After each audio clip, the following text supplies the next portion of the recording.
కృతికా దీపోత్సవము వ్యవహారంలో అది ప్రమిద, కానీ నిజానికి మహాదీపం. ఉమాదేవి తపస్సుకు దేవుడు తన శరీరంలో అమ్మకు సగం ఇచ్చి ఒక క్షణం దివ్యజ్యోతి రూపంలో దర్శనమిచ్చాడు. ఇది ఎప్పుడో సృష్టి మొదట సత్యయుగంలో జరిగింది. దానికి గుర్తుగా ఇప్పటికీ ఈ మహాదీపోత్సవము నిర్వహిస్తున్నారు. అలాంటి దీపం అది మహాదీపం, అందుకే అంత విశేషం. గొప్పతనము దాదాపు 40 కిలోమీటర్ల దూరం కూడా వెలుగుతూ కనిపిస్తుంది.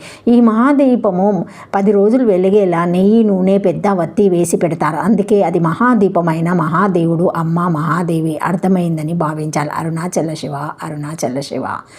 అరుణాచలంలో కార్తీక దీపం వెలిగించడానికి ఉపయోగించే పెద్ద పాత్ర కొప్పరాయి అంటారు. దీనిని అరుణాచలంలో అరుణాచలేశ్వరుడి కార్తీక పౌర్ణిమ దినోత్సవానికి ఉపయోగించే పెద్ద పాత్రని కొప్పరాయి అంటారు. అరుణగిరి కొండపై చేసే కార్తీక దీపారాధన కార్తీక మాసంలో పౌర్ణమి రోజున ఈ పాత్రని కొప్పరాయి మనుషులు స్వయంగా వారి భుజాల మీద మోసుకుంటూ కొండపైకి 2600